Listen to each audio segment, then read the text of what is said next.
so a lot of traffic. So we'll go ahead and start. Well, there we go, 6-car accident. So at this time, could we all stand for our Pledge of Allegiance? I pledge allegiance to the flag of the United States of America and to the republic for which it stands, one nation, under God, indivisible, with liberty and justice for all. Public comments. Members of the public are invited to address the authority regarding items that are not listed on the agenda. Please complete one of the speaker cards in advance of the meeting. Hand it to the clerk of the board. Are there any? Yes, we do. Mr. Olson. Good evening, Mayor Bob. It's always good to see you, and hello to all the other members of this board and all the staff members in the audience. I am Bruce Olson, resident of Pittsburgh, speaking tonight for Bike East Bay and for all bicyclists who live in Contra Costa County. You'll recall last month I spoke to you and I indicated that I rode my bicycle from Pittsburgh to here and that the route included a 1-mile segment of Highway 4, 8-lane Highway 4, the freeway. 3 people after the meeting came up to me and expressed concern for my safety riding my bicycle on the freeway. So with your permission, I'd like to walk you through the options that a bicyclist has to bicycle from East County to Central County, and I'm afraid they're pretty thin. Let's start in Mayor Bob country out in Brentwood. The first option is Marsh Creek Road. It's an old farm-to-market road. It's narrow, it's windy, it's beautiful this time of year with all the green and the hills, but it's also crowded with modern high-speed cars, and every motorist on that road has to intentionally not run over the bicyclist. That's how narrow the road is. It's a death trap. That's not an option. I do not ride on Marsh Creek Road. The next option, Kirker Pass. And there are only 5 options. We're already on number 2. Kirker Pass. It's 4 lanes. It's got a K-rail concrete median. It's got a shoulder. Sometimes the shoulder comes and goes. Unfortunately, it goes when it's most needed. And that is on the Concord downhill side. There's a slow to 35 blind curve.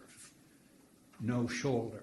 And on the downhill side, as a bicyclist, I have gravity working for me. And if I don't touch the brakes, I'm up to 35 or 40 miles an hour by the time I get to this blind curve. It's a steep hill.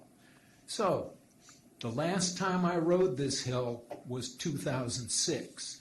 Previous to that, it was my preferred way to go from East County to Central County. However, on the day in question, as I'm easing out to the right into the traffic lane, I glanced in my mirror, and there's an 18-wheeler coming down the hill. Okay, if we work together, this can work. But I'm looking in the mirror also, and there's a second 18-wheeler beside him, passing him. Now, these guys are running empty right now. They're bottom haulers, bottom dump trucks. They're going to the gravel pit on the side of Mount Diablo. They go real slow going back to East County, but they're getting paid by the load, so they're flying down the hill. Gravity is helping them just like it's helping me. Well, I'm standing here, so we made it. But on that day, I swore off going over Kirker Pass anymore because of that blind curve. It's a death trap. The next option, Bailey Road. Bailey Road is just like Marsh Creek Road. It's an old, narrow farm-to-market. It's got a few blind curves on it, maybe a false summit that's also blind. I don't go that way because it's stuffed with high-speed traffic. Every driver on that road has to intentionally not run over the bicyclist.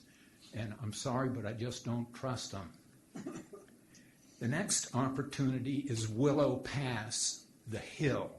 Now you'll remember we widened so that Bart could go over the hill. We lowered the hill. We put in 8 traffic lanes on the freeway. And thank you to who was ever the planner and the engineer on that project, because a bike path was put on the north side of the freeway, and it's wonderful. A separate facility for the bicyclist, little old me. So from Willow Pass Road in Bay Point to Willow Pass Road in Concord, I have my own 10-foot wide road, and it's wonderful. But when I get down to the Highway 4 Willow Pass Road interchange on the Concord side, then I have to decide, do I want to go the freeway? Or do I want to go Willow Pass Road into downtown Concord? The obvious decision is to go Willow Pass Road, except for that World War II viaduct that got built to get the motorists, to get all traffic over the railroad tracks of the weapons station. And nowadays, it's not considered to be the very best of planning, but it was top of the line in its day. Lots of high-speed traffic. It's a short hump, so there's a blind spot on the other side. And did I say lots of high-speed traffic? It's a death trap. All right? So 4 out of the 5 options are death traps. That's why I take the freeway. I have my own lane. It's called the shoulder, but I don't share it with motorists. The motorists can be oblivious. 65, 70 miles an hour in their lane, no problem. Looking at their device, sending texts, no problem. I got my own lane on the freeway, the shoulder. And besides, it's only a mile long. Okay? So those are my options. What am I going to do? I'm going the safest way, which is the freeway. However, going home, I don't like to ride on the freeway after dark. So thanks to Joel, I'm going to take Bart.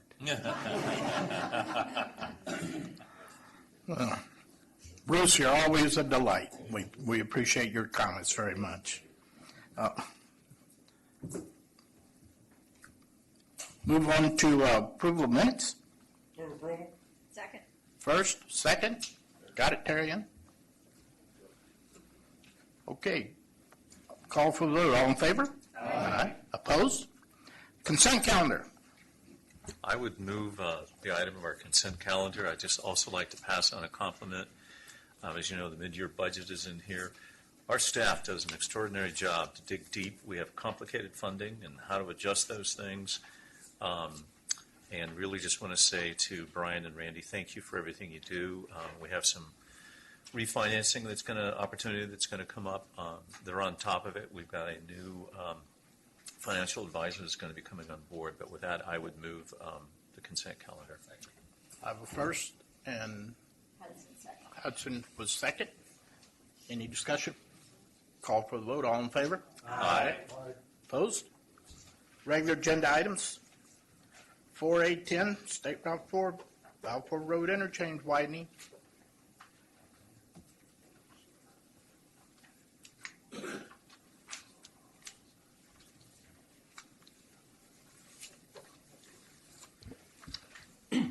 Good evening, Chair and board members. Ivan Ramirez, Construction Manager, and this is an action item. This action item relates to the Public Contract Code. Under the Public Contract Code, we are required to withhold 5% of the retention of all the work that our contractors do. There's also a provision in the Public Contract Code that says that after a contractor has achieved 50% of the work, that at the option of the board or the governing body, the retention can stop being withheld. So what we're doing, what we're asking you today is that we believe, staff believes that there is good enough progress on the Balfour project with Brossenberg and Wool and Bay Cities Paving and Grading Company, that's a joint venture, that you can make the decision tonight to stop withholding retention.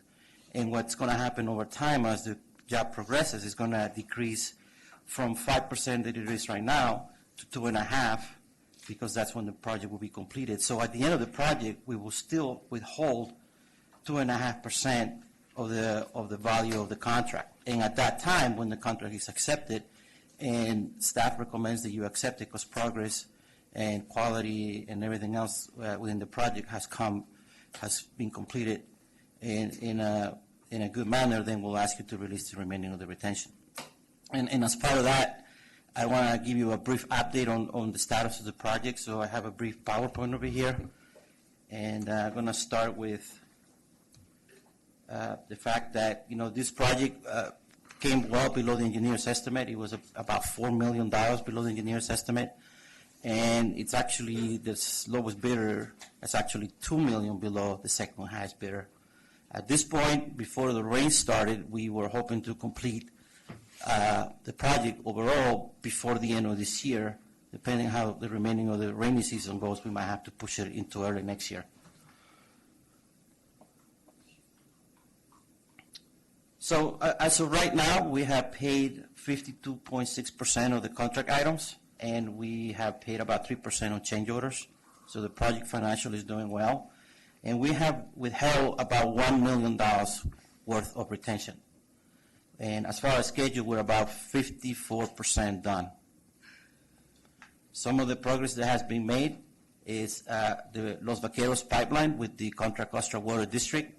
Some of the board members might remember that this pipeline was supposed to have been moved before the project started, but staff under Randy Iwasaki and Ross Chitlin at the time were able to have an agreement. So with Caltrans and the Contra Costa Water District, so we didn't have to be relocated, and it saved about $20 million of the project.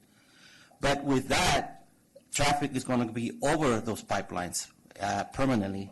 So part of the agreement established that we have to put a cover over those pipes to protect them from the loads of the traffic. So that was our first order of business.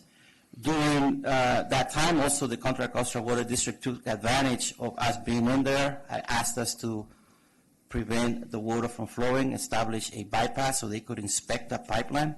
So it was a very critical operation for them. We were able to complete the work. They're very happy with us. We're very happy to comply and keep one of our partners happy.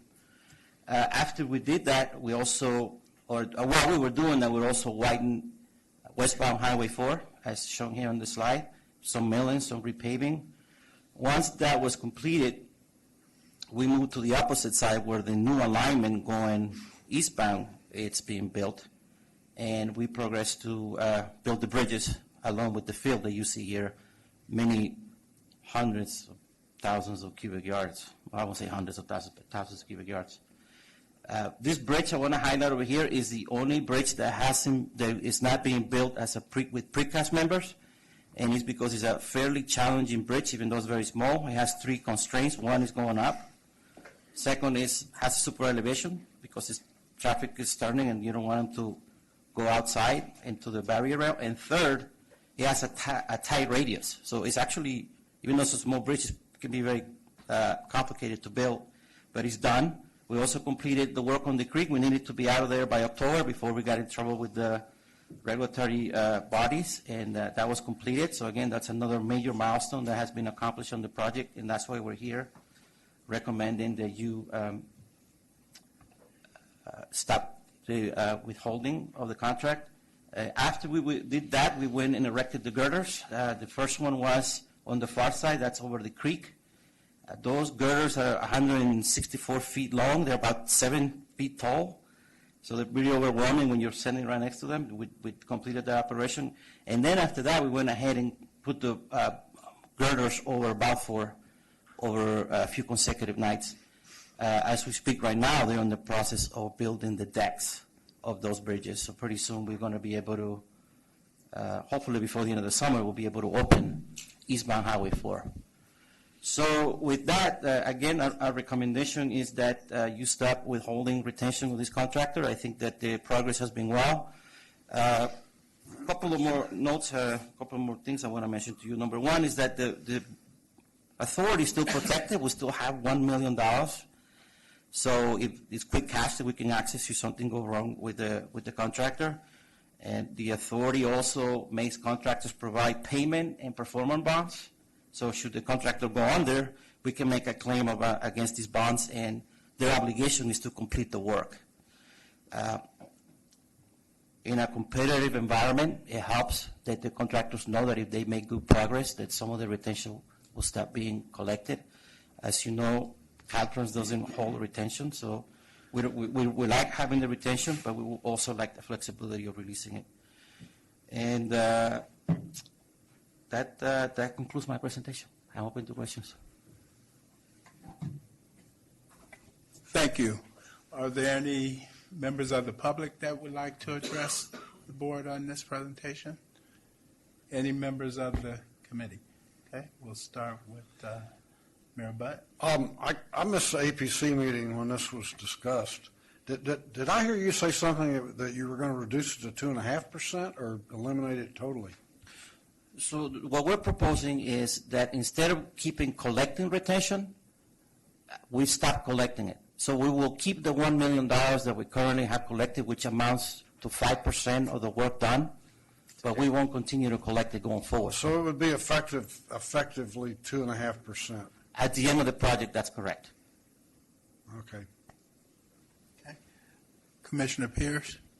Yeah, we did discuss this at the APC meeting, and this particular contractor has done such an exceptional job on this project and has been so reliable that we felt that as long as we still have the $1 million in security plus the bond, that it was appropriate and a really good incentive for performance for the contractor to get this extra benefit, and it's not a significant risk for us. And this project has really progressed so well that it's really a model in performance for all the other contracts that we have.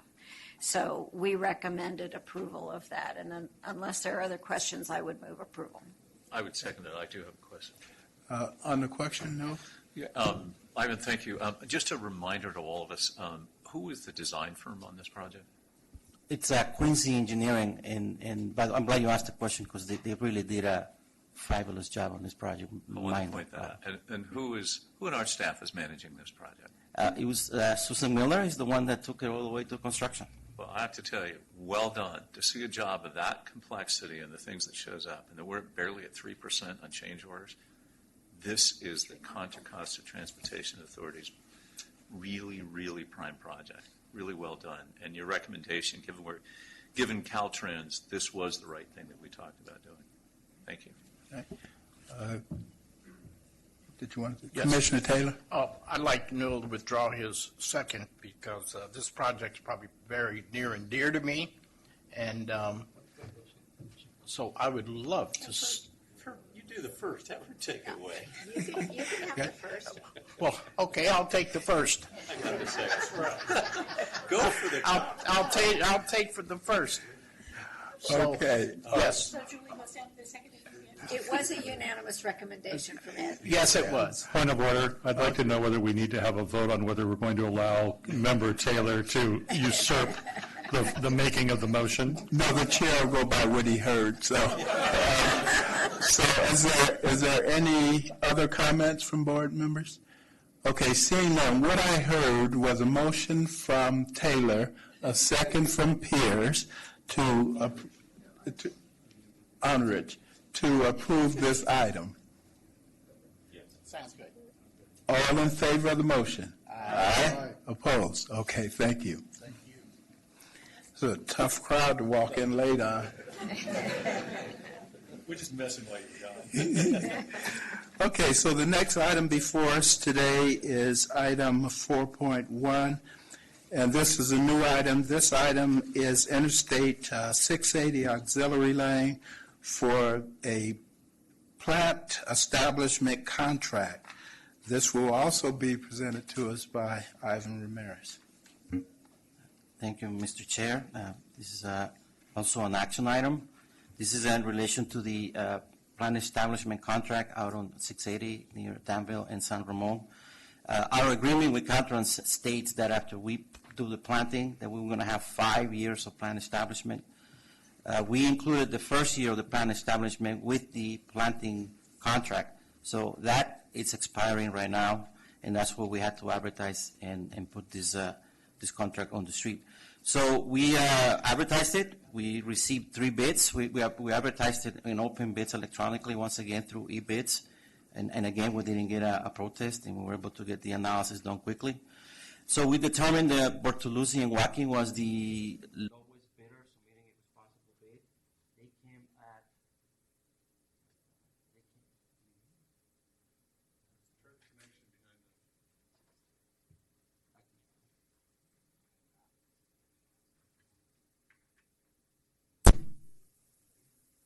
Thank you. And they came in at 10% under the engineer's estimate. And again, all this contract requires is that they go out there and make sure that the plants are alive and clean the right of way. And so with that, we ask you that you approve Resolution 1812 with a total construction allotment of $910,000. That's not correct. $800,000. Sorry about that. So we ask you to approve this resolution so we can award the contract to Bertolucci and Joaquin. With that, I'm open to questions. Okay. Any members of the public? Okay, we'll bring it back to the body. Commissioner Butt?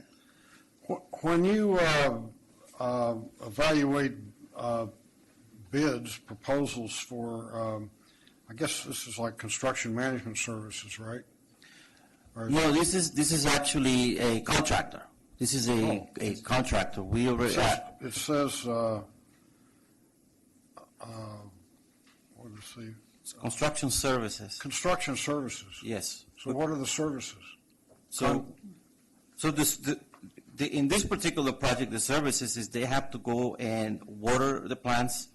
If a plant dies, well, during this period, they also have to replace it.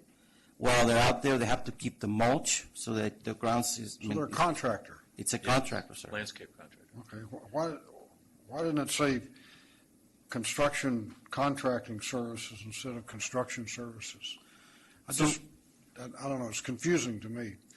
It's just a term that we have used frequently to describe the contractors Okay. as opposed to construction management services. We Okay. sometimes call the contractors construction services. And I want to make one more point about this, that the authority itself is going to be administering this contract because it's fairly small. And, to go through the process of getting a CN on board and just managing that contract takes time and effort. So we determined that it was better to administer ourselves. You might know Mike Ostrom, we hired recently from a contractor. So he's very familiar with what needs to happen out there, and he's going to be going into the field, doing inspection, and us, staff, is going to administer it internally. Yeah, he's a consultant. Mike Ostrom's a consultant. Any other questions? Commissioner Armour? I was just comment to remind you that this is a particular project and this request. Originally, this was an authority-funded project through Measure J, and Danville, my community, actually found another source of funds, so we reimbursed so that the agency could use the money for elsewhere. This particular contract was one of our requirements that we're also paying for, so it's fully funded by us, and make this guy happy when he talks about leveraging money. Boy, did he leverage money on this one. That's right.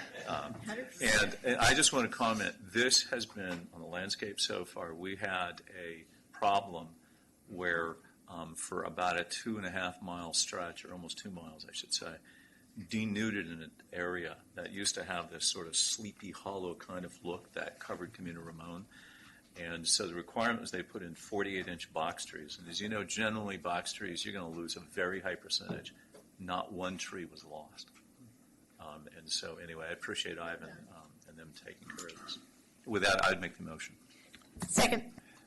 There's a motion and a second. All in favor of the motion? Aye. Aye. Any opposed? Okay, it passes. The next item on our agenda is 4.2. This is a new item also. This item is the CV-AV Program Cooperative Agreement. This item will be presented by Tim Hale. Welcome, Tim.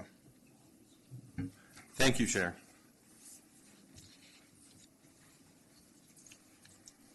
Good evening, Commissioners. And my name is Tim Hale. I'm the Deputy Executive Director for Projects at CCTA.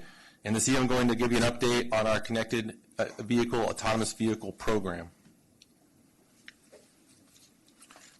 The Authority's Redefining Mobility Innovation Program started with the TDM 511 and Intelligent Transportation Systems, or ITS, program.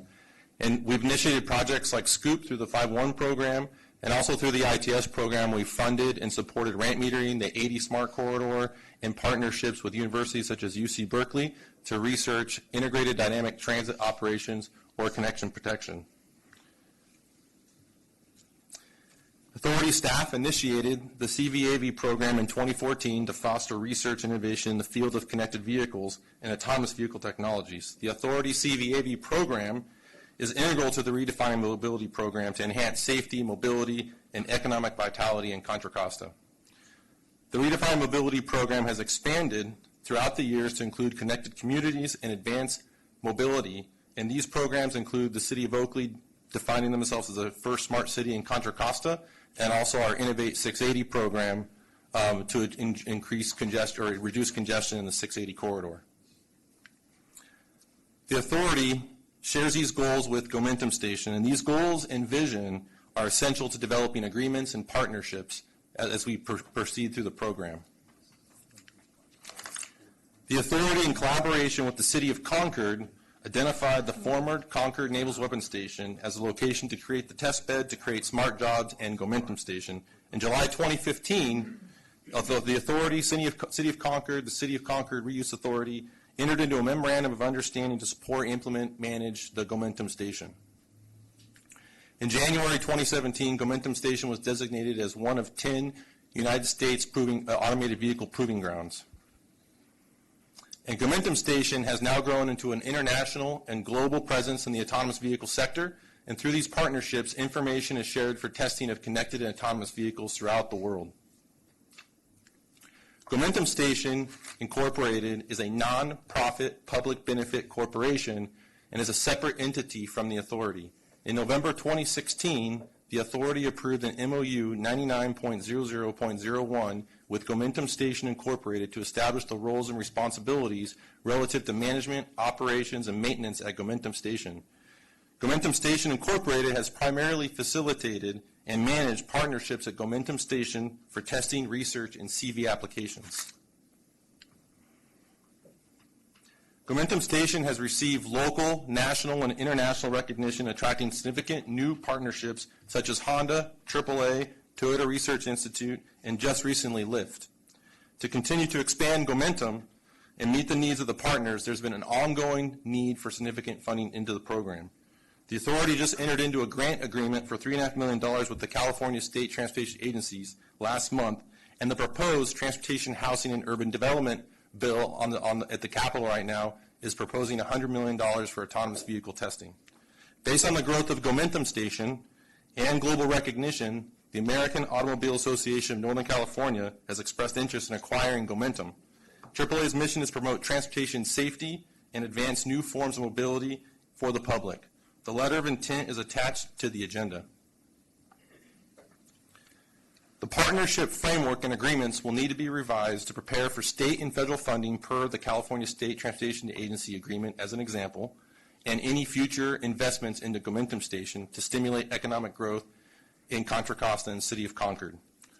The U.S. Navy owns the former Concord Naval Weapons Station and is going through the base realignment and closure process, known as the BRAC process. The City of Concord has a master license with the U.S. Navy to schedule and sublicense access to the Concord Naval Weapons Station for the purpose of testing autonomous vehicles. The Authority holds a sublicense with the City of Concord to access the Concord Naval Weapons Station for Gomentum Station.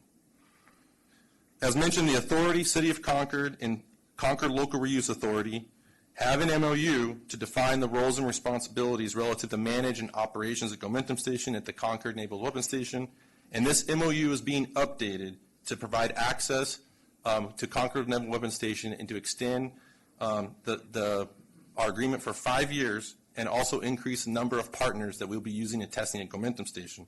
The MOU will be brought to the authority at a future board meeting.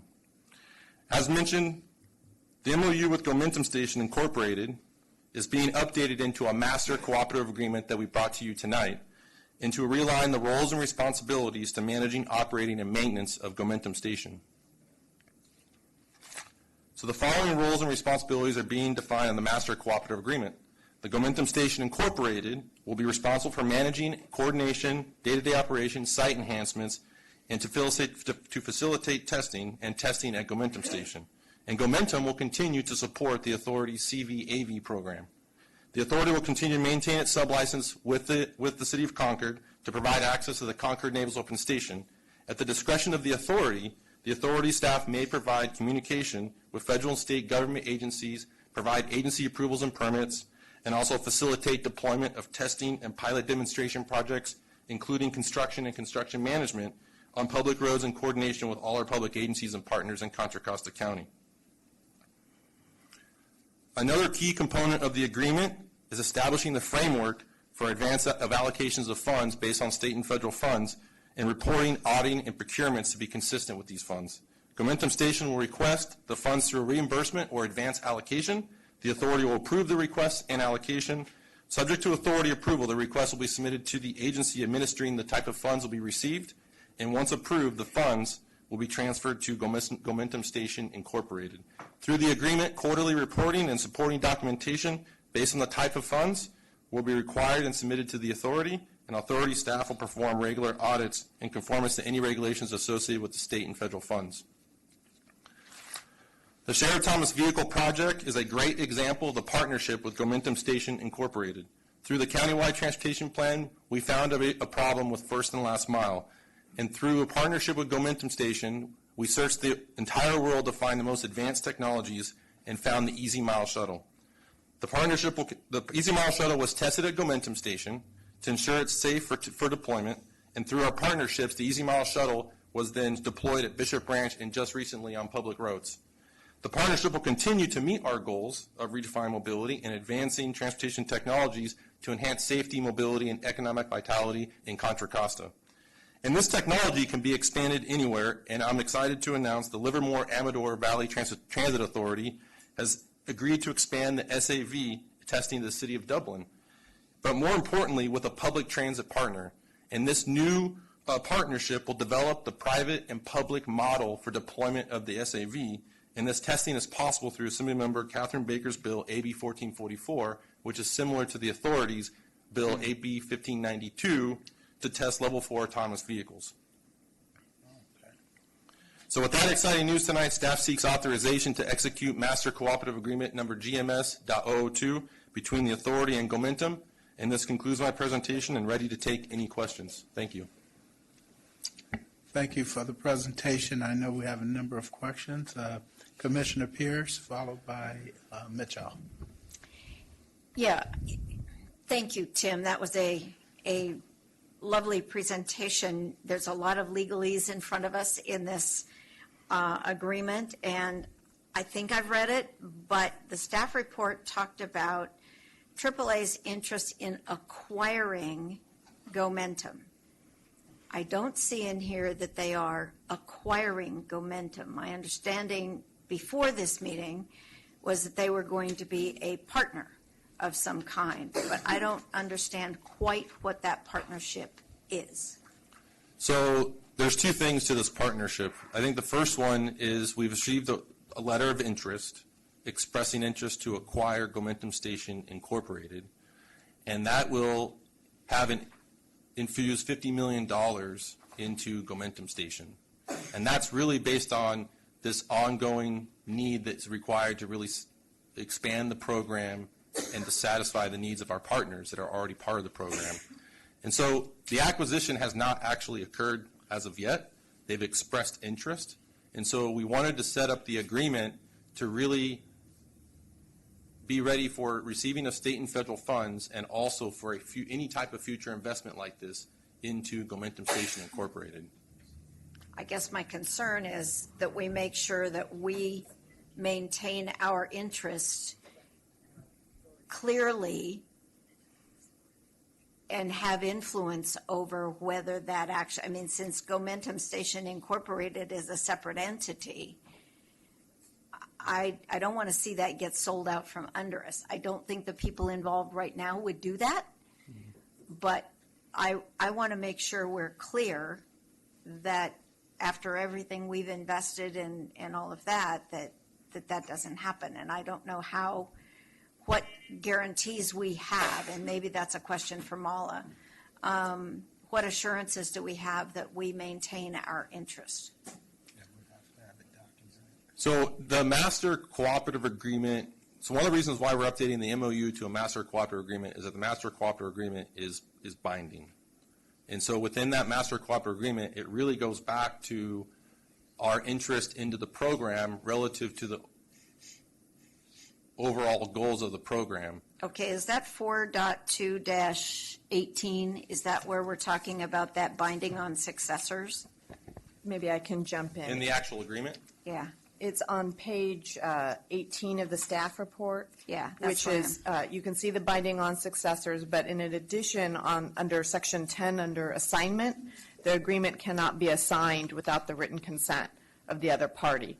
So it'll depend on how, in this instance, how AAA acquires and what they do with Gomentum Station. If Gomentum Station Incorporated stays as a whole, as this nonprofit benefit corporation as it's set up, then our agreement would in fact still be with Gomentum Station. If AAA acquires Gomentum Station and then tries to dissolve it, this agreement would not transfer over without our consent, which you can see in the last line, may be withheld at a party's sole discretion. Randy, did you want to add anything I need a smarter to that? person than me to understand all this. And- I'm just a little concerned about losing control. Okay, I'm going to refer to our executive director. And maybe you can. So we bring try to structure the agreement so that the authority still had an oversight role over Gomentum Station. And that was the sole kind of analysis that we did on the agreement. The idea is to get an influx of money so that we don't have to continue to spend a little amount of money of Measure J supporting the time that Jack Hall spends negotiating these contracts and taking tours out, and then Lindsay was part of her time working on making sure the media requests are dealt with. And so there's going to be a full allocation. Those work will be funded solely by Gomentum Station in the future. What we're lacking here is what happens in the next step after AAA, let's assume AAA moves forward with this acquisition. They take Gomentum Station, and then they don't like it in the future, and they want to sell it to somebody else, let's say. Those kind of issues need to kind of be taken a look at, because our Commissioner Tatson brought that up earlier, and that's not in there. But this agreement was designed so that the board has authority over the dollars when they come in from the federal government or the state government, and then audits those expenditures to make sure they meet the needs. So those investments will either be in the area that will ultimately be managed or owned by the city of Concord, and/or the area that's going to be managed and owned by the county of Contra Costa, which is north of State Route 4. So the idea was to not lose the partnerships to somewhere else, but to keep them here in Contra Costa, because the idea initially was build a facility that creates smart jobs and attracts them to Contra Costa. So we don't want to lose that. This testing is just the way that we're trying to accomplish that feat. And we know that you don't want to lose the facility, nor the notoriety, nor the kind of the technologies that are spun off, because we want access to those technologies first here in Contra Costa. Okay, I'm going to turn to Commissioner Tatson, I think, since he sit in on. Yeah, so having looked at this, I concur in a sense with Commissioner Pierce's comment, and I think maybe one way to deal with it is that we have an agreement now between us and Gomentum that prohibits Gomentum from transferring any of its responsibilities and obligations without the authority's concurrence. What we don't have yet, and it may not be that it's part of this agreement, is an agreement with AAA that they will not transfer ownership of Gomentum without our concurrence. And I don't know whether that belongs in this agreement, since I don't think AAA is signing this agreement, or whether it belongs in when we have an agreement with AAA where they essentially acquire Gomentum. I think overall this is a good program. It's nice to get this infusion of money. I think our interests are aligned with theirs and vice versa. So I think we ought to be encouraging this, but we have to recognize that the strategies of organizations change over time. We can't, nor can they, predict what the interest of AAA will be here in 5 years. And so it struck me that that was a way to protect our interest is that we could be required to approve the transfer of the entity called Gomentum Station, or the restructuring of it, before it happened. Commissioner Mitchoff, followed by Arnold. This is really picky-uni, but are you going to be, I know this was for our presentation, but are you going to be using any of this PowerPoint at a future presentation? Because on one of the slides, you've got a problem. You know that, Terry Ann. It just missed one line. It was maintenance operations, and the E carries over, so you're going to have to make it a smaller font if you're going to use it somewhere else. As long as Terry Ann got it, we'll be fine. Thank you. Commissioner Arnwood. I just want to, because we've had some conversations on the side about this, and I think we mixed up two things tonight. I don't think we should have mentioned AAA because it has nothing to do with this agreement. This is just what we need to do for state funding and things like that. It does highlight, though, that there is to be very transparent, Gomentum Station is not owned by us. We happen to consult with it, but it's a standalone entity that is not owned, nor do we have money in it at all. There is a way, but it's not in this agreement. AAA is not in this agreement, nor is anybody's name. This is just an agreement to update our master agreement, and I think this is the right step. It does highlight that there is that standalone entity that is not owned. It's owned by an individual that was started on behalf of one of our consulting firms that we hire to help manage that. But as it's evolved, that company didn't want to be involved for liability reasons, so an individual incorporated Gomentum and technically owns it. With our oversight through practice, through a cooperative agreement, but we don't even now have the authority through our current agreements to make decisions on what Gomentum does or does not, unless it's something we're giving them and asking them. So I think, one, this agreement stands alone. We need to do this. There is a typo on 3H. It says test bed instead of test bed. So I would hope before we do that, that's the only typo I saw. But they are two separate issues. And it's worth maybe a secondary thing. It's not on our agenda, so we should be careful not to talk about how, if we want to do that, we'd have to agendize that for a future date. This just does what we need to do in order for us to reaffirm our relationship with Gomentum. We should ask, I think, for a future agendized item, is on Gomentum in there is what say can we have, because we have to have that entity agree with us, and we could use this, holding this up to, in a polite way, because it is our partner and they've done everything we wanted. But I think we could ask that we would like to have a say in that, but we need an agreement to do that. And there isn't one. And it's not before us, and it's not agendized to do that. But I think I support this agreement. But it might be that opportunity to have that conversation about that. But it is unusual. I don't think most of us understand how Gomentum was set up. It is not our agency, nor do we have financial responsibility for it. Commissioner Pierce, and then Bud. I understand that, and I agree with Newell on this, but we do have grant monies that we are accepting and channeling through, and I think that is a big deal, and we are responsible for those grant dollars. And therefore, I don't want to expose us to the ability for this totally separately owned company to get sold to someone else that we don't approve, because it's us managing those grant dollars. And somewhere, there's got to be some protection, I think, in this agreement for those dollars. And I don't know how you structure it. I'm not an attorney. I just want to make sure we're not exposing the authority to a vulnerability somewhere. So I'm sure Mala or somebody else has got a brilliant answer. If you'd like, I think, as Commissioner Tatson mentioned, we could add language to either 10 or 11 that indicates Gomentum Station cannot be acquired without our consent, so that it allows you some additional protection, so that if you want to modify the agreement or decide later that whoever they're acquired by is not appropriate, whether it be AAA now or someone else in the future, you could address it in this agreement.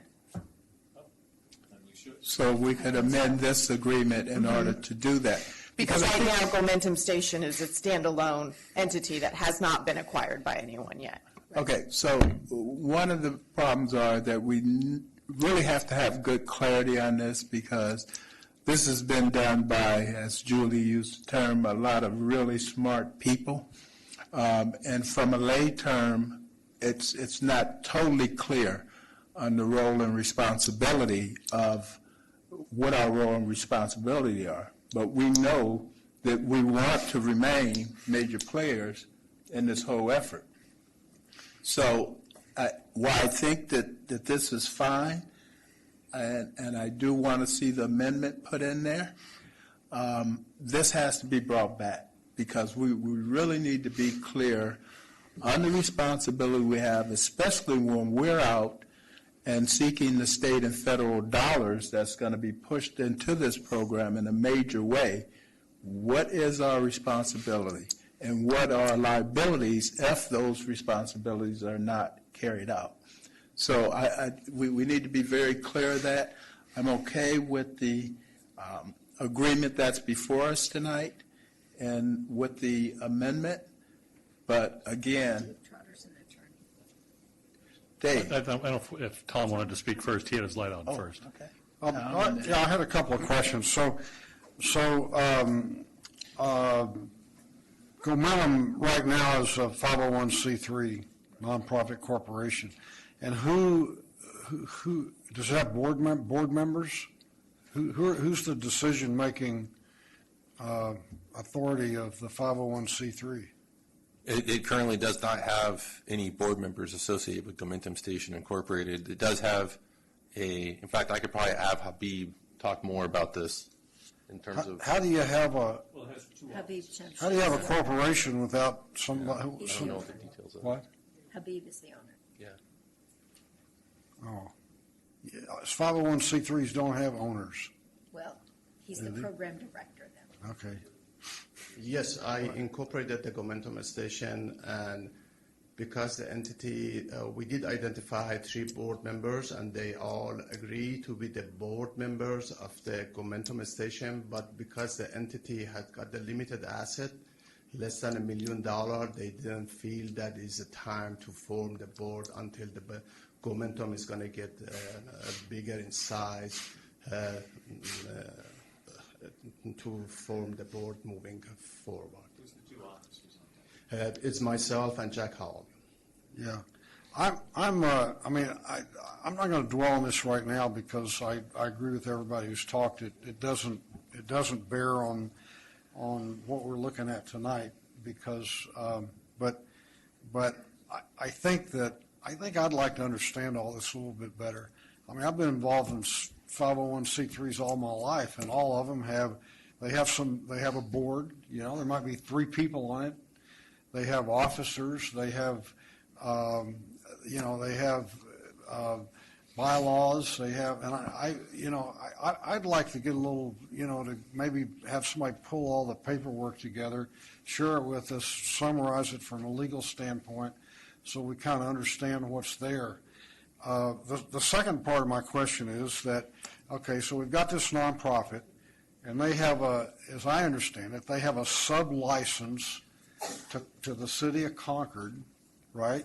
That's correct. The city of Concord has a license from the Navy to utilize those facilities. So we're talking, so does Gomentum have any, do they have anything of value besides a sublicense and some grants and cash? So They don't own anything, right? They have any capital assets like test facilities and stuff? We only have got the 2 computers and some signs. That's Yeah. all. There is So- our asset collection. So I guess, we're talking about Gomentum being sold to AAA or whatever, and then AAA might sell it to something else. At the end of the day, what we're talking about is a sublicense that probably, my guess is, it probably can be terminated by either party with 30 days' notice or something like that, right? So it's all kind of tenuous. And so we're kind of leaping from a point where the only asset is a sublicense to an undeveloped piece of property to a point where we're talking about $50 or $100 million worth of investment that might be capital assets. And I think it's an exciting proposition, but I'd like to understand more, what we're talking about and where we're going, before we get too far down the line. Thank you, Mr. Chairman. Well, like Tom, I've spent a little bit of time with nonprofits as well, and, if they're properly incorporated, there would be a record on the California Secretary of State website showing who the officers are. This Gomentum Station agreement should be signed by an officer in his capacity as officer, and it's set up for signature by Habib as program director, which is not actually a corporate office. So there's a problem with that language, in my opinion. And I do agree with what folks are saying, which is I don't think we should be approving this tonight if we think there are necessary amendments. I think that's not good practice. I'd rather see an agreement that addresses the concerns and comes back at a future meeting where we have all of this additional language change that we're talking about to try to protect the authorities' role in all of this. Finally, I think that although it doesn't mention the fact that there's a contemplated acquisition of Gomentum Station by AAA, the fact is this agreement, I think, facilitates that.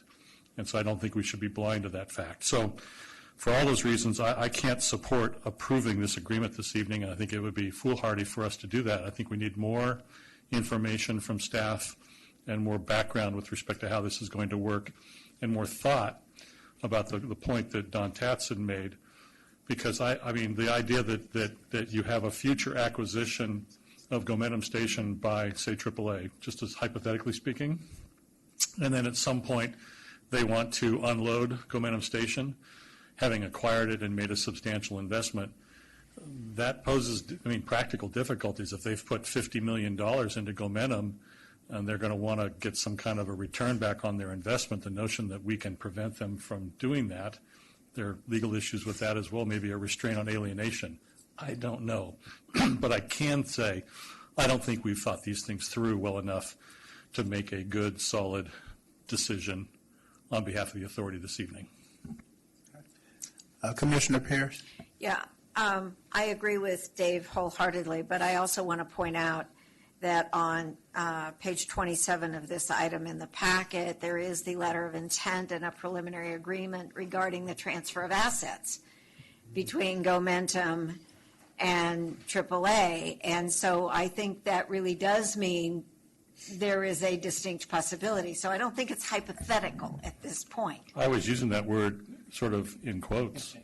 Okay. In case you hadn't picked up on that. I didn't get the Julie. quotes around it, but I think it's fairly serious, and I'm not saying we shouldn't go forward with the agreement with AAA. I think they could be a terrific partner, but our role as the conduit for federal or state funds, I don't think we can just hand that over automatically. I think there's a risk there to us unless there's an agreement about how things go forward.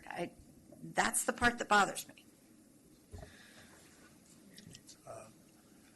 Our Executive Director? So, Randy? once again, this is an agreement to try to set the MOU up so that we can prepare ourselves for the money that we're going to get from the state.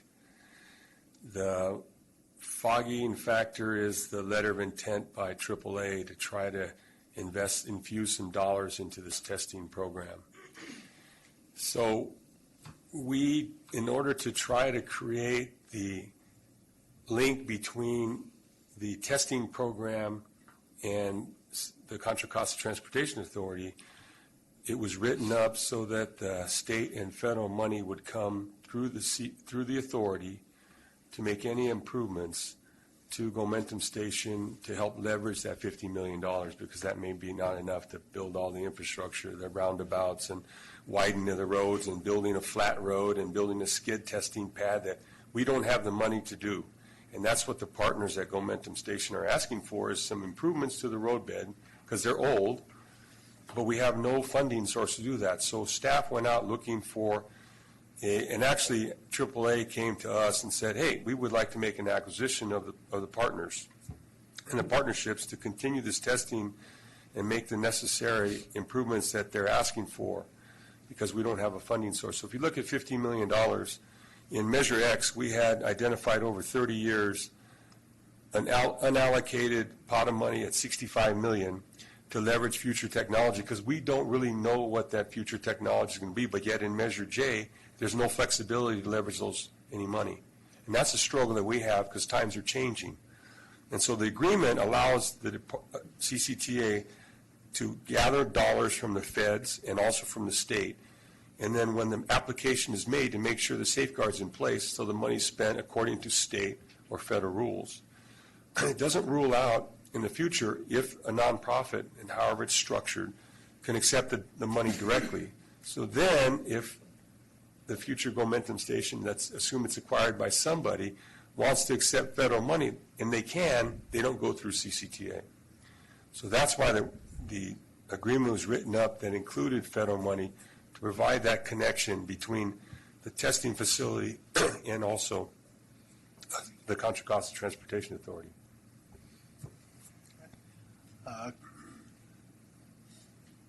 Okay, Commissioner. What's his name? Yeah, I like the addition that Don is talking about, if we can get it in there. And I understand when there's something that's just not there for the comfort level tonight. What concerns me is, well, I don't see this, and vague is not the word, but we're not giving clear direction on what is needed to do this agreement. So I'm not sure I understand what's going to need to take place to get the wording or whatever that, and I'm going to stick it on somebody because I just saw the light go on that will probably help. APC, if you have to do a meeting or two before this gets here, in my mind, I will hold off taking a vote on it tonight, but I'm getting very, hard about meetings going on and on and on, and we don't come to some kind of agreement. So if you think there's a couple of things that we could add to this, or brainstorm, if APC's willing to take this thing on, because I have faith in you guys to do it, to get it ready for the next meeting at the latest to vote, let's do it. But let's be clear on what we're asking for tonight, so that when it does get to APC, it might be, yeah, this is good, or you need to touch this up. Okay, so what I'm going to ask is that we go back to the original acts of this agreement that we're talking about getting into tonight, and where that limit us in terms of more influence or more authority in terms of going forward. So could you speak to exactly what this particular memorandum of understanding is asking for tonight, the cooperative agreement? So this agreement, we started thinking about this agreement even before this AAA thing really came to us. We received an allocation out of the governor's budget for $3.5 million. And so based on the existing MOU that was signed between us and Gomentum Station in November of 2016, there was no ability to actually transfer funds. And so because we've got this allocation of state funding and potential future funds, we had to look at this MOU and actually take a different perspective in terms of funding and create essentially a funding agreement that then outlines the roles and responsibilities between the two entities as these funds start being transferred to Gomentum Station. And so the first component is the state and federal funding, which the language relative to the state and federal funding in here is actually the same language that's in all of our cooperative agreements that we sign with all of our partners. So anywhere from a city to BART, et cetera. And then what we did is we took the MOU language and brought it into this agreement and modified it to make sure it was clear understanding of roles and responsibilities as we move forward, as we start transferring state and federal funds. Commissioner Pierce?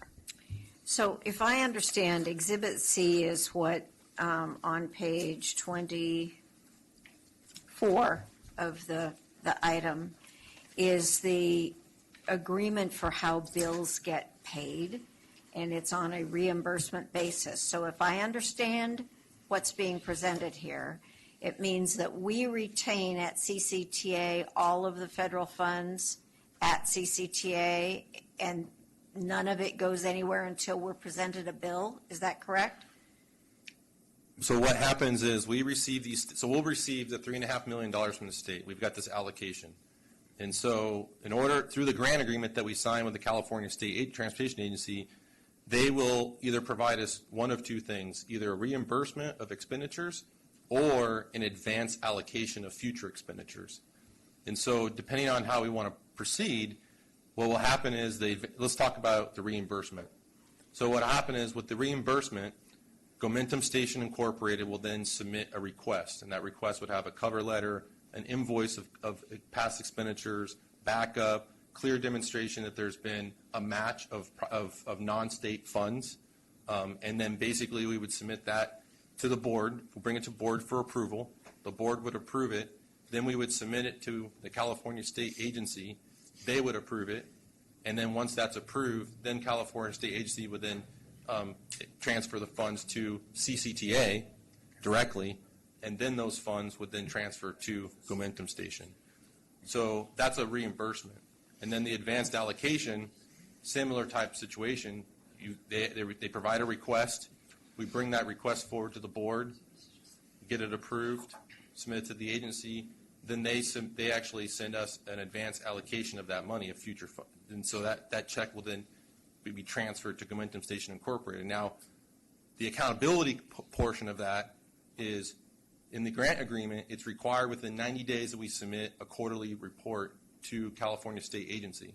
And so we would have to do quarterly reporting and making sure those funds are being expended in accordance. Now, in this agreement, we're actually requiring Gomentum Station to submit monthly invoices so that way we can keep track of things are being expended before we even take it back to the California State Agency. So that way we're doing the auditing on a monthly basis on how the funds are being expended, so that way we can make sure we have all the proper documentation so we were held accountable to the California State Transportation Agency.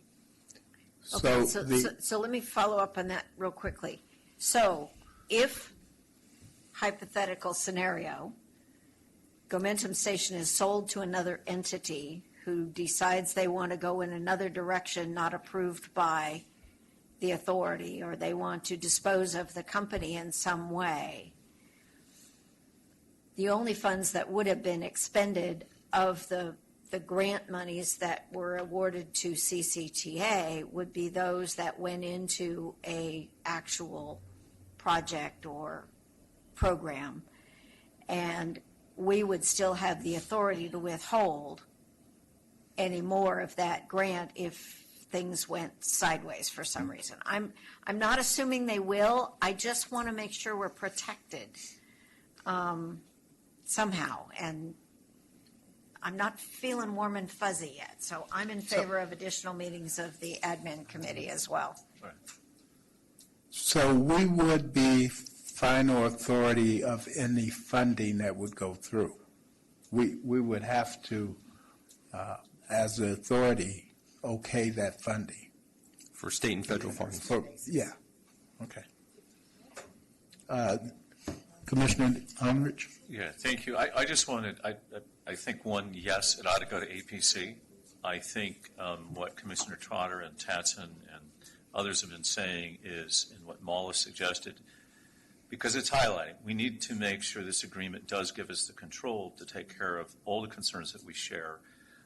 And I think we can do that. I think that part's easy, and the agreement's fine in that. Just needs to have that addition. And the ultimate sale, transfer of interest, anything, it should come back to us because we don't want to inadvertently say, well, but we advance money, those things aren't done. That would give us a clawback to make sure that comes back so we're in compliance. This has highlighted, it highlighted, probably not in the right way, how Gomentum has functioned all this time. So I think that ought to come back to APC. We're deep divers there because it's money. I think we ought to create a little more transparency about all the funding that's come to that and a full accounting of what it is. Not that it's any of our money, but the fact is we've been so closely associated with it, our director has been closely, that we ought to have a clean review of where we're at with it, what is done with the money, what's the cash balance, before we go forward. And then to understand, because I looked up, there are no officers, and the last two filings are blank.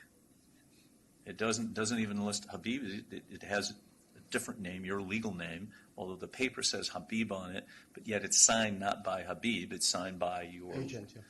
Right. So what we want to, that ought to be cleaned up. And I think, Mall ought to look at that. Somebody should look at it from an advisor role, or if we have to hire a third party, we ought to make sure that this is a clean send-off. In order, Measure J does not include Gomentum. That's why, just so we're all clear, we cannot put money in this. That's why we haven't. So, because it wasn't authorized by the voters. But this is the right move, but we have the opportunity to do this once and do it right, so it's sent off, and that any public scrutiny of whatever involvement we had, whether it be staff time, was all done in the right reasons. So I would make a motion just to defer this to APC, to have those languages worked out, and that full transparency looked at before it comes back to the full board. And I'll second that with the additional observation that everything Newell said about additional information that should be provided, and maybe we need Mala at that meeting, that would also be good. Is that acceptable to the maker of the motion? Yes, absolutely. So I'd just like to add also that, and in response to what Dave said, that it's not like that APC saw this agreement. It didn't actually come through our committee. Perhaps it should have originally. But this isn't a case where we've been wasting time, chewing on things. I'm pretty confident as the chair of the APC that we can look at this, get the right balance in all this language, and bring it back in a timely way. Okay. Was that a motion? No, and that was seconded by Trotter. And on the question, Commissioner Tatson? Well, I appreciate all the conversation. I would just say, as APC looks at this, as I've listened to the good conversation tonight, there might be at least three areas you want to talk about. One is having the authority approve change in control of controlling officers and board members for Gomentum. Having the authority approve changing the legal structure of Gomentum, should that occur, and then having APC approve changes in ownership. Okay. Those are all issues worthy of consideration, and we can talk offline with lawyers and whatnot about what all that might mean. Okay, Commissioner Taylor? Yeah, question, and I don't know who to direct it to. Is this on a time schedule or timeline, or is this, does this have to be done in the next? No. I guess the question is this site time sensitive, or do we have the ability to table this item, go to APC, and bring it back once there's... We have the time to go to APC and bring it back. Great. So if I understand Commissioner Hudson, that you have some... Just whenever you say, is this on a time limit, maybe for if there's something outside of this agreement we're looking at tonight, there might be, that's between the entities. But anything that goes on at Gomentum Station when you go to these conferences is time sensitive. Everybody's doing something. Everybody's moving ahead. That's why I said if you guys can come up with the perfect thing, you need one Monday and you don't get it, come back Tuesday. I don't care what it is. I'll send you guys through as many meetings as you can take. The reality check here is you're the right people to put in the right room. Let's get it right the first time and be ready. Thank you, all. Dave. Okay, and I appreciate your comments because I think that whenever we're talking about federal state dollars, we're talking about limited time in terms of getting in the queue for this. So let me just be clear in terms of the motion. It's to table this item, send it to APC at this earliest available date, and to bring this back to the board for total clarity and understanding with the recommendation to the body. Is that the motion? Okay. And that's by Trotter, seconded, by Honorich, seconded by Trotter. And so again, we want to make sure that we set that meeting up relatively quick because we don't want to play around with our opportunities. All in favor of the motion? Aye. Oppose? Okay, it passes. Thank you. Okay, our next item on the agenda today is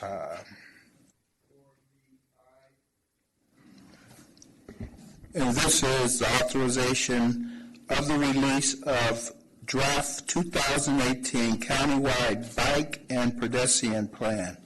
This item will be presented to us by Martin Engelman as well as Brad Britt. Welcome. Good evening, Mr. Chairman. Good evening, board members.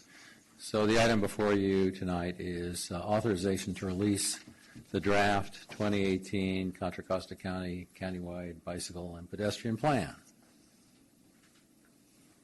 We have a brief presentation. So I'm going to start this off, and then Brad will tell you about what's in the plan. But I want to tell you a little bit about the outreach we did for this plan, because it's really it's unique and it's new and it's very exciting. So we went out to the highways and hedges. We had a website called keepcontracostamoving.net. It's still up there.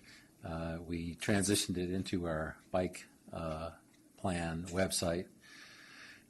We had surveys on the website. We had an online interactive map, and we're actually the first to have that.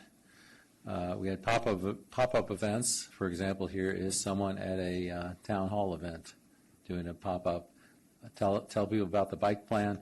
Ask them where they like to ride their bike, where they don't like to ride their bike, and actually they could mark them out by hand, and then we could put it into our online interactive map, which we believe is the first one in Contra Costa County. We did white papers for the RTPCs, and we issued a paper on the state of walking and biking in Contra Costa County. So we got all kinds of good input from that. People want to have improved pedestrian crossings. They want to add separated bikeways. They want the gaps in the bikeway system closed. They want better education for all users, not just for bicycles, but also for people that drive cars and yell out of them at bicyclists when they drive past them. More bike parking, reduced traffic speeds, improved safe routes to school, and safe routes to transit.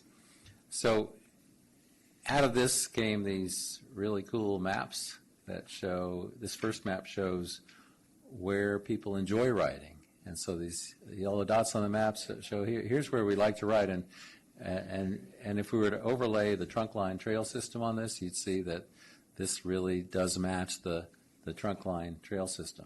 And where do people not like to ride or have trouble riding? Where are the barriers?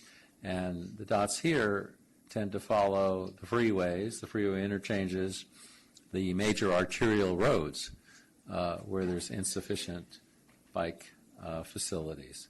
So we got this input from the public to go to work on our bike plan, and we also did a lot of work with the RTPCs, and we'll continue to work with them to collaborate on various studies, including SB 743, how to work on using vehicle miles traveled instead of level of service, and how to prioritize the various components of the bike facilities, and really to get a hold of some funding, because the funding picture is looking like we've got a whole lot of projects and not a whole lot of money with which to do it. So that's just to kick it off, and Brad will tell you more about the plan itself. Thank you, Martin, and good evening, committee members. I'm going to talk to you about what's in the plan. The chapters are the same as in the 2009 plan, and the 2018 plan is an update of it. But there are a couple of new approaches that we're taking, and I'd like to focus the rest of my part of the presentation on that.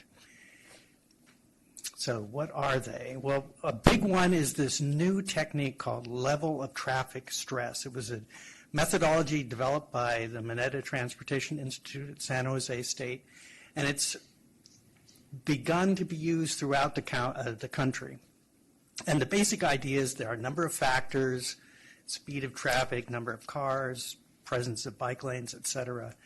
And you look at that, and then you come up with a score. And a score of 1 is good, it's safe, it's comfortable for people to ride. 4, it's not that great, and people try to avoid those if they can. And the other idea we had was something that came out of Portland, but it's been replicated elsewhere. This idea that there are 4 types of bicyclists. They're the strong and fearless. They're only about 1% of the population. The enthused and confident, 7%. They're the people who will ride, but they like to have bike lanes. They like to have clearly defined spaces. The interested but concerned, they really like to have safety.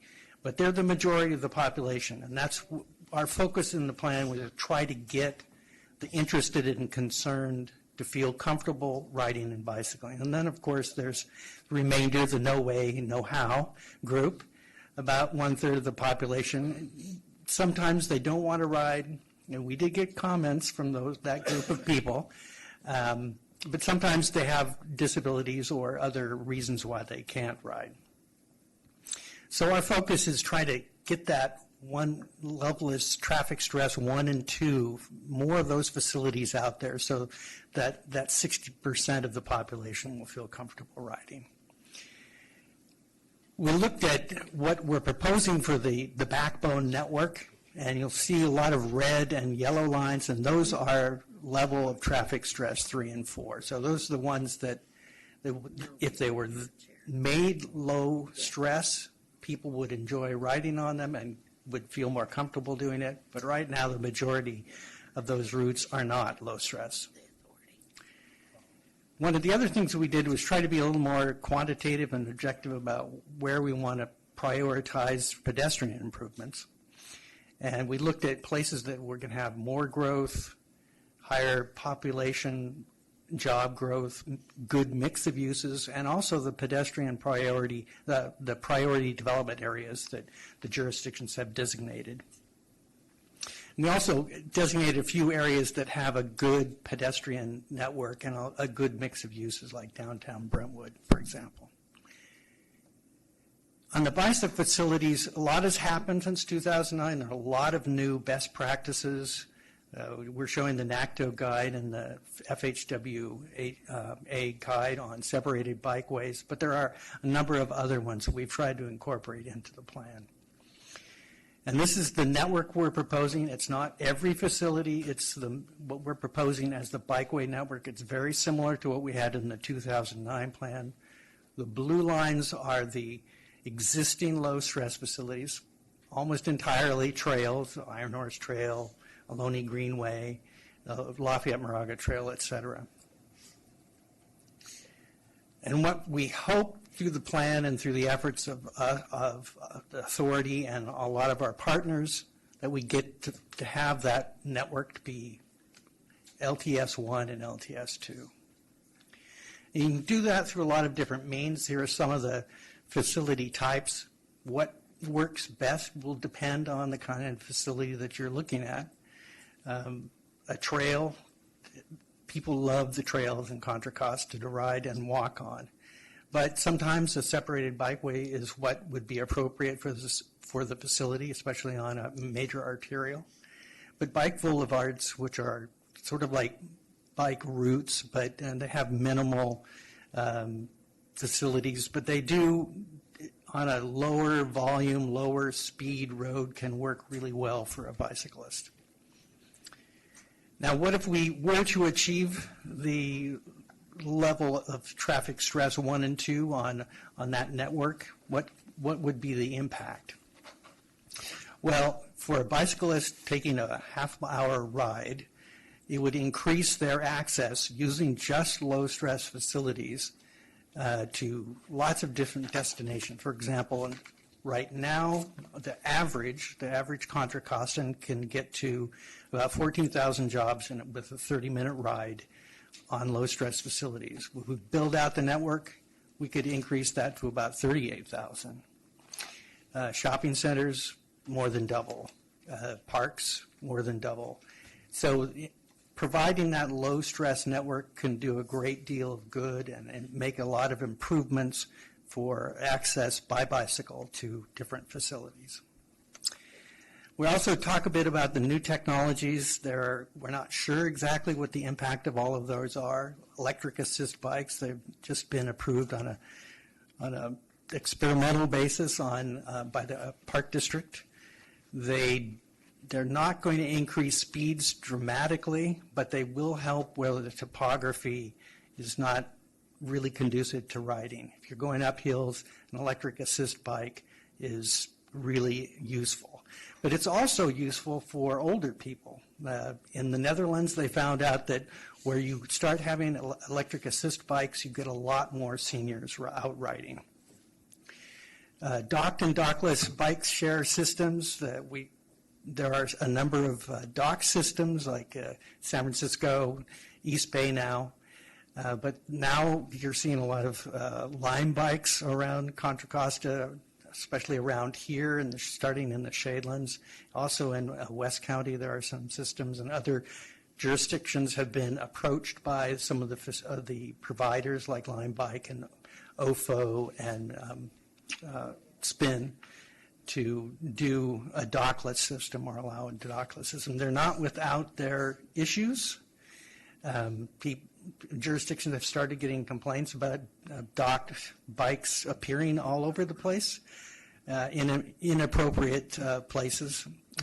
Seattle is just dockless. Now they have 3 dockless systems, and they're trying to come up with methods for managing the impacts of all these dockless bikes throughout the city.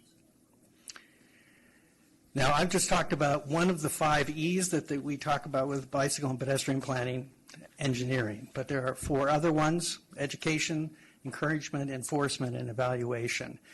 And we have some programs now, and the plan calls to continue those programs to do these various things. We have an implementation program. The authority has a number of tasks, the majority of tasks outlined in the plan. Many of the things we're doing now, but we're also looking at some other things, especially looking at supporting corridor studies to come up with ways to create complete streets corridors. And this builds on an idea that came out of the Measure X effort, where there were going to be a complete street study and a project in each of the 4 subregions in Contra Costa. We also updated our funding source map, and it's a matrix trying to show for the various funding sources that are out there which source best matches what facility type that the city or jurisdiction or district wants to build. But all of this is going to cost something. Right now in our comprehensive transportation project list, we have about $1.4 billion in bike, ped, and safe routes to school projects. But only, according to our 2017 CTP, only about $172 million. So that's a pretty substantial shortfall. RM3, the new SB1 funding, and maybe another measure could help to reduce that shortfall. So I will turn it back over to Martin now to talk about what's next. Thank you, Brad. So we are ready to release the plan It would go out about a week from today. We'll post it on the Keep Contra Costa Moving website and on ccta.net. We plan on about a 60-day review period, and during that period, we'll be consulting with the Contra Costa Transportation Authority legal counsel regarding if there are any CEQA requirements that go along with this plan. And we'll bring it back to you in July for adoption. Also during this time, we will go out to the RTPCs and talk about the draft plan with them, as well as with the Countywide Bicycle and Pedestrian Advisory Committee and our friends at East Bay Bike and the other NGOs that are interested in the plan. So that concludes our presentation. Thank you very much, and we're happy to answer any questions. Thank you for the presentation tonight. We do have one public comments, and then we'll bring it back to the body for comments. This time, Bruce Olson. Oli?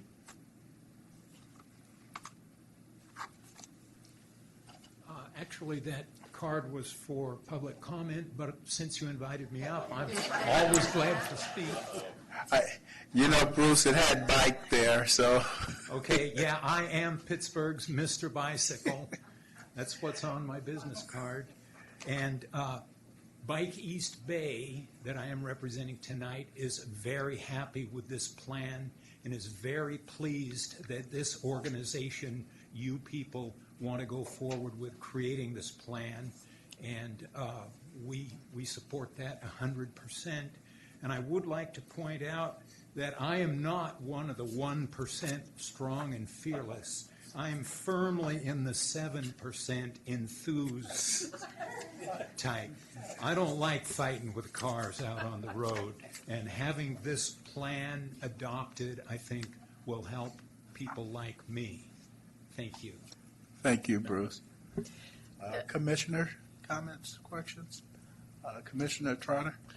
Thank you, Mr. Chairman. I don't know if this is the appropriate time to ask the question, Martin, but we heard from Mr. Olson previously, and we have plans on the Highway 680 corridor to put in, basically buses going in the shoulder lanes. I assume that this plan is cognizant of the fact that there are some places in the county where we allow bicycle riding on the shoulder and some places where we don't. And we make sure that we're not having, conflicts between the two, because I think bicycling and shoulder use of buses are not compatible. I hope that map reflects that reality. Absolutely. Thank you. We're not planning on having any bike paths on shoulders. Well, we do right now. With buses. So we do.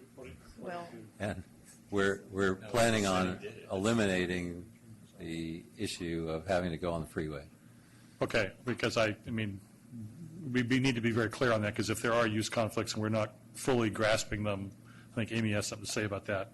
I'd be concerned about that, certainly. I think Mr. Olson might be too. Commissioner Worth? yeah, thank you, Mr. Chair. Well, first of all, I think it's wonderful to get this bike plan out, and it's a commentary to the changing culture. If you remember, doing this 20 years ago, people were kind of, bicycles, and now bicycles have really become part of our everyday life in terms of transportation. So I just want to follow up. I noticed on one of the comments that you shared about the Highway 24. One of our goals is to get rid of these bike paths that are on the highway, like the Richmond Centerville Bridge. We're eliminating that bike path that people have to travel on 580.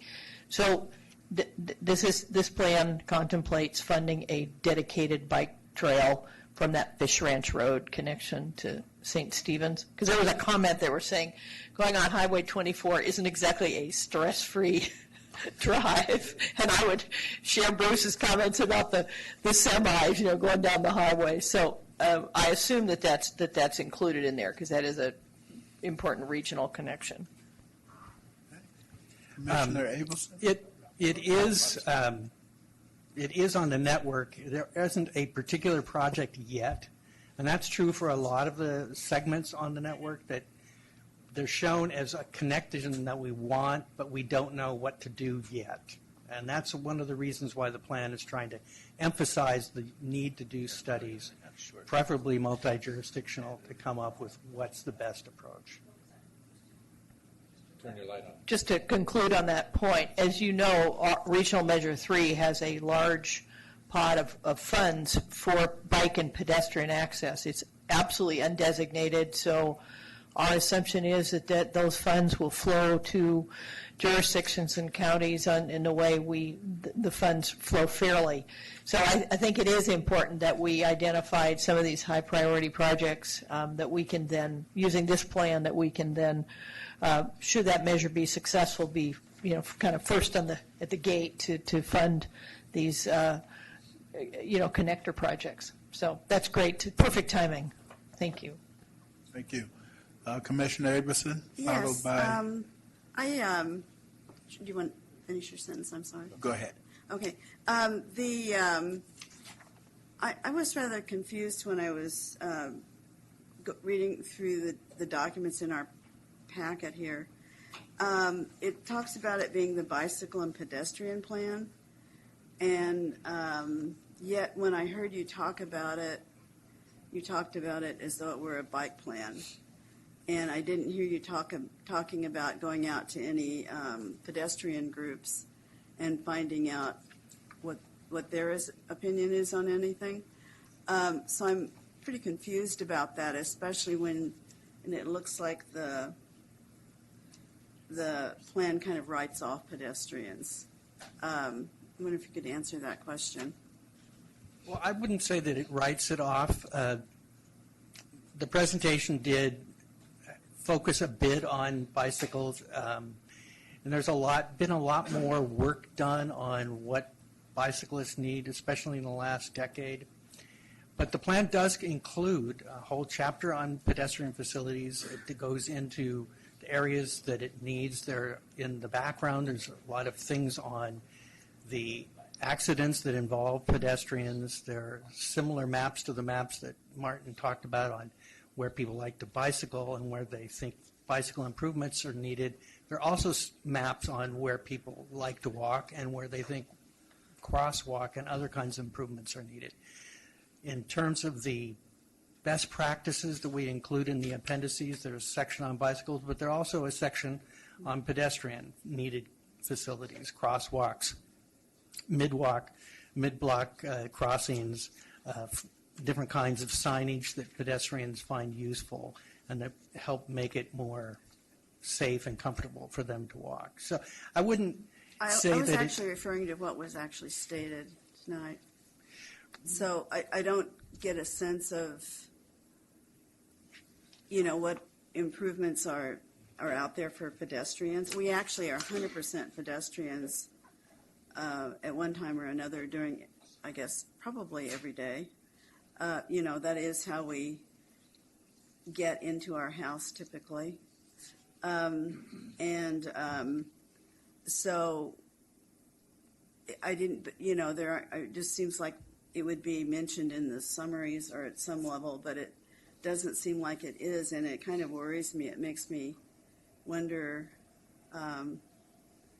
if there will be any money at all allocated to pedestrian improvements. Yet when I hear people talk about things, they talk about the problems with the sidewalks, for example, which in most towns I know of are pretty expensive, unless the town is brand new, in which case they're in pretty good shape. But so I'm just wondering,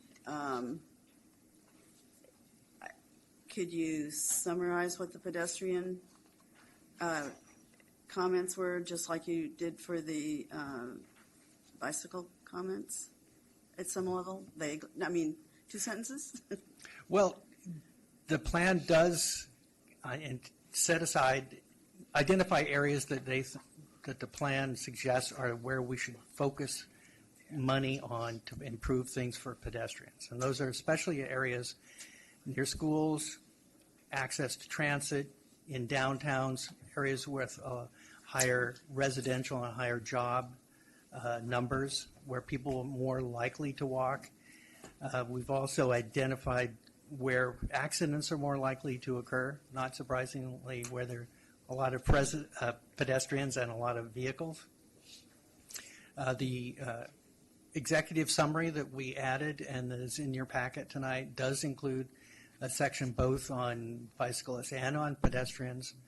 There's an extensive number of best practices that we're recommending and providing as technical support to jurisdictions on pedestrian improvements that are needed as well. So, I don't think they're getting short shrift. It was the presentation, the verbal presentation that made me confused. But when I read through the packet, I had the same confusion. I couldn't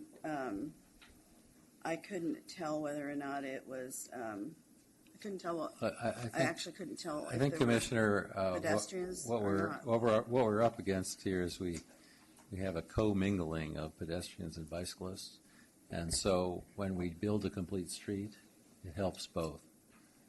And when we say we need 1.4 billion in improvements, it helps both. And it's very, I think it's very much a balanced plan.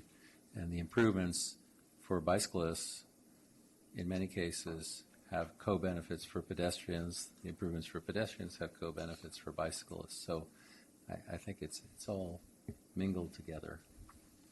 And it's not biased towards bikes. Okay, Randy? Commissioner, maybe I can answer that question. So there's a pedestrian priority area that's been developed, so they're taking a look at that. We apologize for not having more emphasis on the pedestrian part of it. It was really focused in on bicycles because they're higher speed, but there are benefits to making the investments in pedestrian priority areas or in retail centers and things that you have expressed. BART stations, we have a whole allocation. This is not a funding document. This is a planning document. And so it was identified the different funding sources for the 19 cities and the counties to say, these are the areas, if you want to go out and you want to make your pedestrian walkways more convenient, safer, these are the type of funding sources. And so although and we worked on this presentation twice, so apologize for not spending more time on pedestrians, but there is a pedestrian component in this plan, but it's not a funding plan.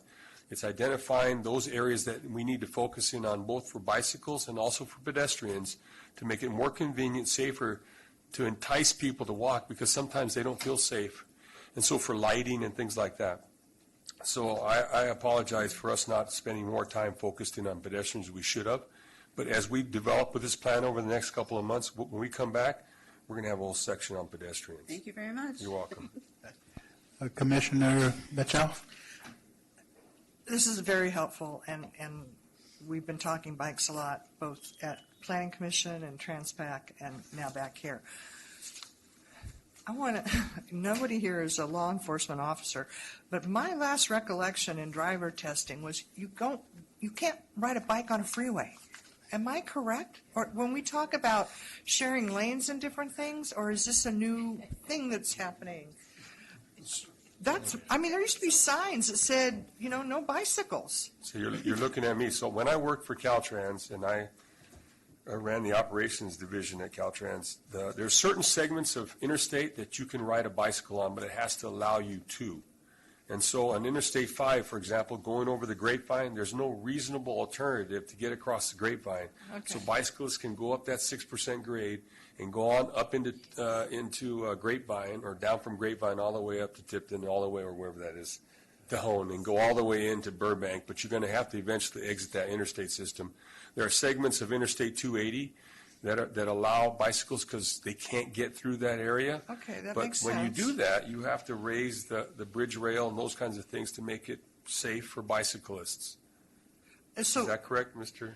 Bruce Olson? Thank you. So, okay, So I still remember. It's still basically you shouldn't be on any freeway unless there's specific stretches that allow you to. Because there's no reasonable, feasible alternative to moving through that segment. That's the reason why they allow it on Interstate 580 through that narrow area coming by the Richmond-San Rafael Bridge. That's the only area that they can get their bicycles through to get from point A to point B. I think it's Point Melody to somewhere else.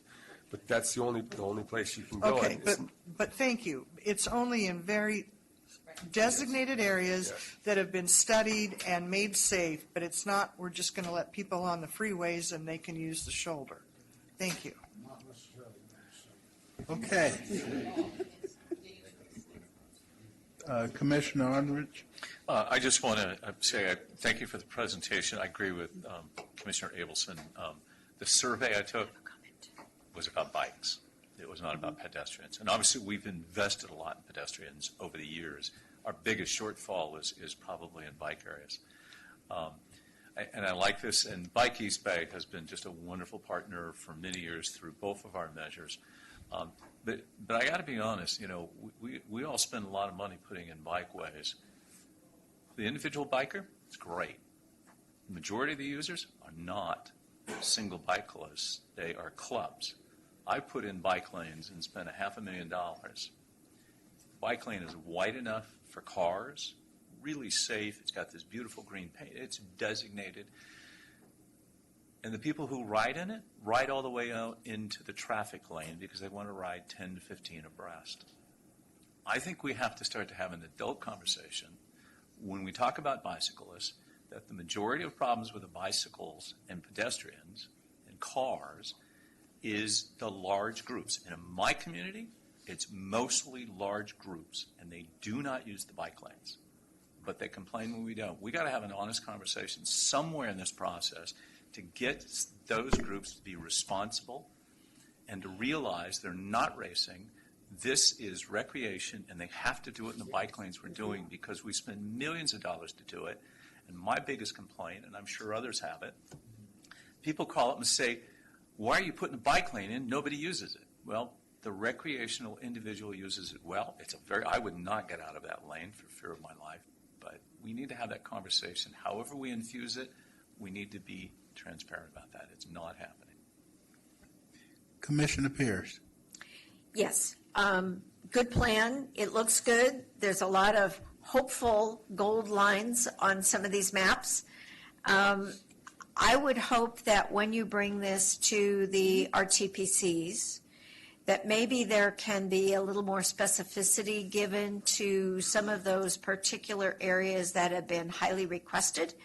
I would ask particularly for Central County, the route around the 684 interchange. I know Susan has been working on that. I know Bruce has been asking for it repeatedly. I think we have a path that you can get there if we actually stripe it and mark it. There are surface streets around that can be made effective as long as the striping is done. But I think we need to have a serious discussion about that and make sure that folks have an idea of where we could do that and make sure that we get ready for the money that will come in future transportation measures of whatever kind, or even out of SB1 that goes to local streets and roads to be able to add those bike lanes where they are critically necessary to fill those gaps so we don't have Bruce going on the freeway and we actually put him in a safe bike lane to make that route. So hopefully at the RTPCs we can have that discussion. And is that a motion? What are we doing, circulating? Yes. Yes. Yes. So moved. And there's a second under question. Did you have some comments? Just a quick comment. BART has done an access study from North Concord to the annexation. There are gaps in bicycle access called out in that. It sounds like I saw a bunch of shaking heads, so it sounds like you're familiar with it and considered as part of this process. I was on the TAC, yeah. Okay, that's great. I mean, one of the things that really struck me was you can't get off of Beatty Road into the station with a bike. There's no safe access trail there, and that ought to be a pretty high priority. But this is very good work. Thanks. And then I have a question. Go ahead, Commissioner. Only because I'm naive. As we get more and more into the electric bikes, because that's beginning to big, I think Oakland has Ford now, and then you've got Lyft and everything else in San Francisco. What do the cops think of a electric bike moving along pretty good? Are we going to have, pardon me? I would think it depends on where they're riding. Exactly. So, here, I'll let Karen.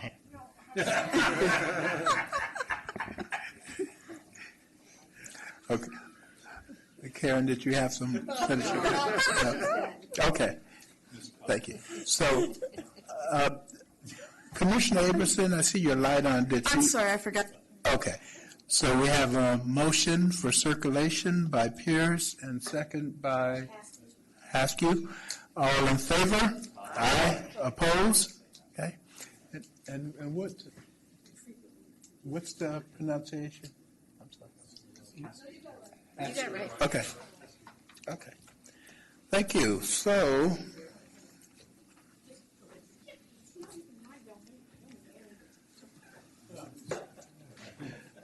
if you please note that there are a number of letters that were submitted to CCTA. Does anyone have anything that they would like to respond to on those letters? Okay, seeing none. Next, there's a number of related associate committee reports that you can take a look at. And so at this time, we will go with commissioners' comments. Commissioner Pierce? Yes, I need to report that I attended last week the annual CalCog conference, the California Council of Governments, and all of the, well, almost all of the regional transportation planning committees, the CMAs, are members of that association. And it was a really well-done conference down in Monterey. Bill Higgins, our executive director, did a spectacular job. Habib was there talking about automated vehicles and technology, as were a lot of other folks, but he was highlighting Gomentum Station and all the good work we do. We got several plugs for the conference next week. And anyway, thank you for sending me. I will accumulate all the information and send it over to staff so that they can distribute it to all of you. And you can all benefit from the presentations that were given because they were really spectacular.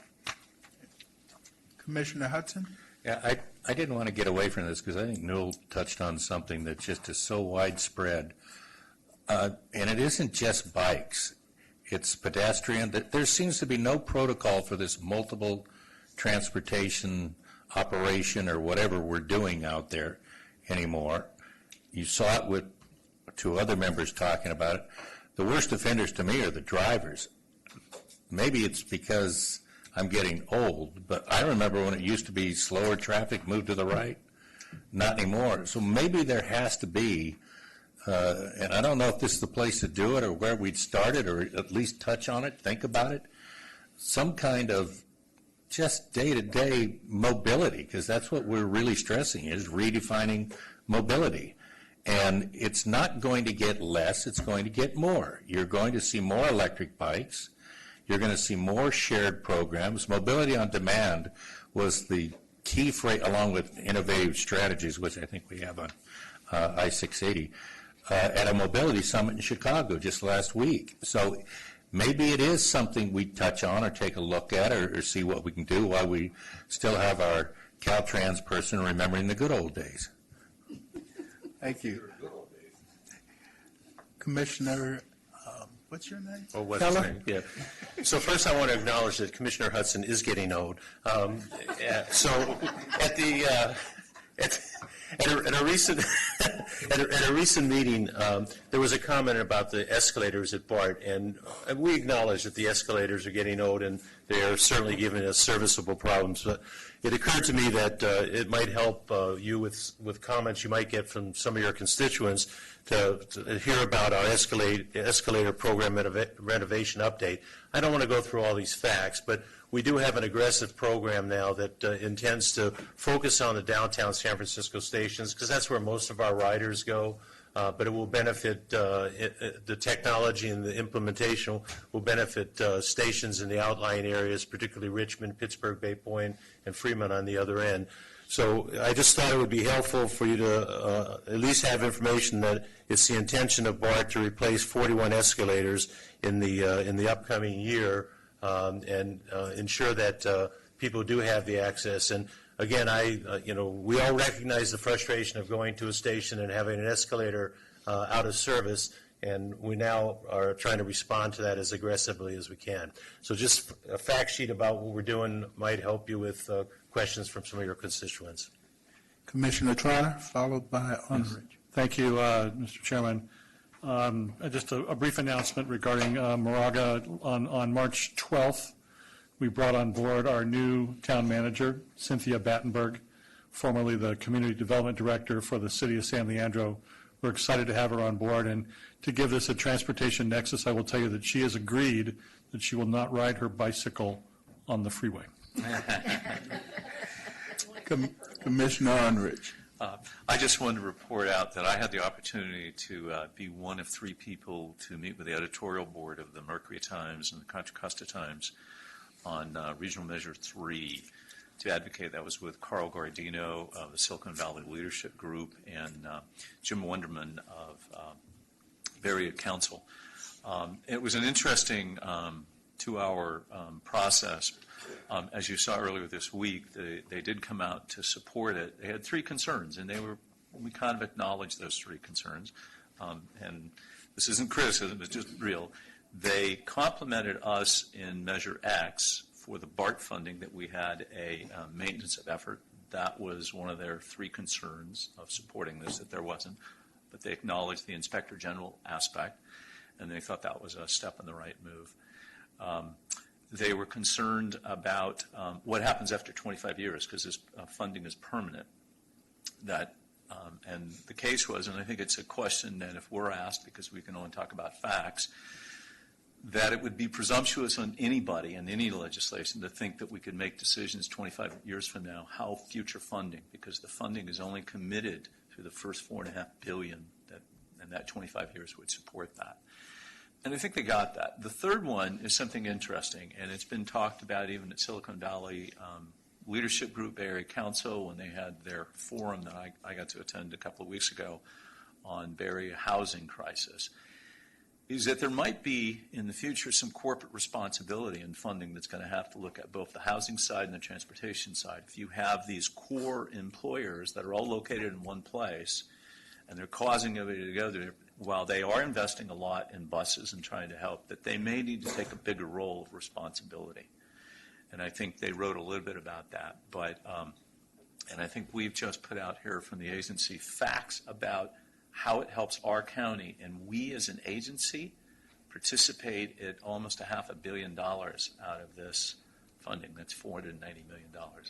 That we should be able to be knowledgeable enough what RM3 is to answer questions to our own constituents and share what that value proposition is. So I hope that you all look at that. Staff has great resources on the details of how we get it. And the last thing I'll say is they really complimented our agency for stepping in to make it fair and equitable and compared to where it was. And so to Randy and staff and Julie and Amy, thank you for that.